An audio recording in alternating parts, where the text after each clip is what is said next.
Cárcamo, quien es integrante del Consejo Fundador de la Red Centroamericana de Periodistas. Ángela, bienvenida y gracias por la comunicación. Muy buena tarde.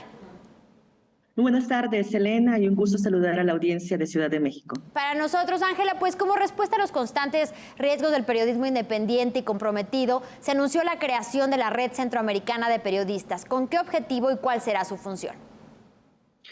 Justamente analizamos con colegas de la región de Centroamérica cómo en los últimos años hay un acelerado deterioro a la defensa de la libertad de expresión, como también en países como Guatemala, por ejemplo, tenemos periodistas encarcelados. Para el caso de El Salvador, de donde yo soy originaria, tenemos toda una narrativa antiprensa que ha llevado al menos más de 10 periodistas en el exilio, o países como Honduras, donde tenemos decenas de colegas que han sido asesinados o que están fuera del país. El caso más grave en Nicaragua, con cientos de colegas que también están fuera de su país, la mayor cantidad en Costa Rica, o como gobernantes en países como Costa Rica, que venden un discurso muy democrático y que se ve muy estable, también se están yendo a una ola bastante populista, con cortes, en el caso de El Salvador, autocráticos, y donde se están vulnerando los derechos humanos y el derecho fundamental a la libertad de expresión.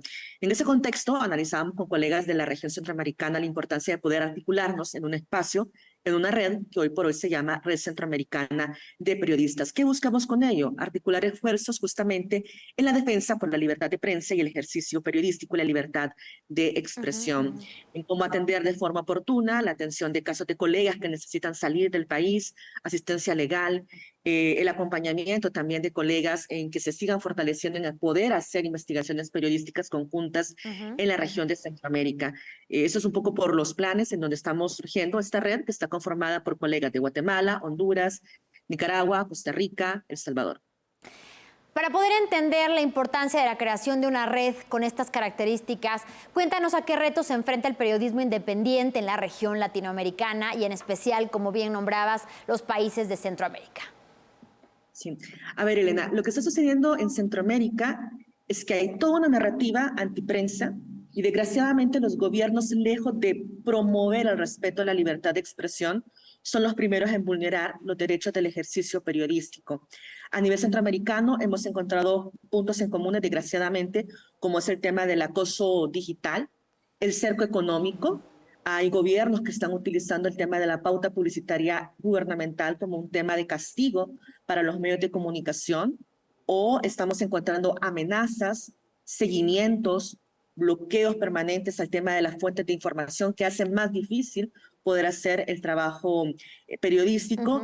Y en el peor de los casos tenemos colegas que están siendo encarcelados. Entonces, en ese entorno tan hostil, hablábamos con los colegas de no podemos seguir trabajando por cada país a nivel individual o como pequeños grupos de periodistas en El Salvador, en Guatemala, sino cómo nos articulamos, pero también hacer más eco a la comunidad internacional para que ponga una mirada en Centroamérica. De repente, a nivel de vulneraciones a periodistas se suele ver mucho en países como México, donde ustedes están, que sabemos que están en una situación bastante compleja, pero también Centroamérica está en un escenario muy similar y necesitamos que también hay una mirada y un trabajo de hacer sensibilización en nuestros gobernantes, en que se deje de atacar a la prensa libre, a la prensa independiente, que está haciendo una labor muy importante por brindar información oportuna frente a todo un contexto de desinformación que están generando esos gobernantes. Puedo hablar por mi país, en el caso de El Salvador, con Nayib Bukele, que tiene toda una narrativa antiprensa y de discurso de desinformación en la ciudadanía, a tal punto que vos escuchás hacia afuera mucha gente que cree que el país está bien cuando en realidad hay problemas muy graves de desigualdad, de problemas económicos y de abuso del poder del Estado en materia de seguridad. Entonces sí es importante tener esta red para poder hacerle frente a todo este contexto. Bien, ahora, ¿qué coloca en estado de tanta vulnerabilidad a los colegas, pero sobre todo en Centroamérica, y a quién incomoda la labor periodística? En primer lugar, al poder, empezando por los gobernantes, empezando por los presidentes, que tienen una narrativa muy similar. Y si bien tienen sus matices, todos lo llamamos, tienen un manual muy común, que yo le suelo llamar el manual del populismo 2.0, ¿no? Cada uno tiene sus matices diferentes de cómo lo hacen. En el caso de Nicaragua sabemos que es un caso muy peculiar y muy extremo, pero también tenemos en el caso de Guatemala, con Yamatei, que está teniendo toda una estructura donde se están criminalizando y encarcelando a periodistas En el caso de El Salvador, con Nayib Bukele, que está toda esta ola también de generar a través del Congreso reformas legales para criminalizar la labor informativa. En Honduras, si bien han tenido un cambio de gobierno, con Xiomara Castro, pero también hay preocupación por algunas reformas legales en donde están atacando a la prensa. Y justamente algo que tienen en común es tratar de blindar el tema del acceso a la información. Sí. Y cuando eso suelen hacer nuestros gobiernos, es porque no quieren transparentar. Y cuando no quieren transparentar, es porque no están haciendo las cosas bien. Por eso es importante fortalecer la labor del periodismo independiente y articularnos Sin ante duda. ese escenario. Vemos que en gobiernos antidemocráticos lo primero que atacan es el periodismo. Sin duda, porque además a través de la información veraz e independiente es cómo se logran develar casos de corrupción, de inseguridad, etcétera, que a los gobernadores o a las autoridades no les conviene que se den a conocer. Finalmente, ¿qué hacen suficientes y poco o nada efectivos a los mecanismos de protección para periodistas? En nuestros países, en algunos hay legislaciones sobre mecanismos de protección que no son aplicados. Yo, como digo, quienes están vulnerando, desgraciadamente, la labor periodística son los propios estados salvadoreños. En otros hay ausencia de legislación, aunque se han presentado propuestas o iniciativas de ley. Pero también es importante, y con esto también queremos hacerlo desde la Red Centroamericana de Periodistas, un llamado a la comunidad internacional a que justamente se haga eco de lo que está sucediendo en la región y que se cambien las estrategias de cómo obligar a nuestros gobiernos a que se respete la labor informativa.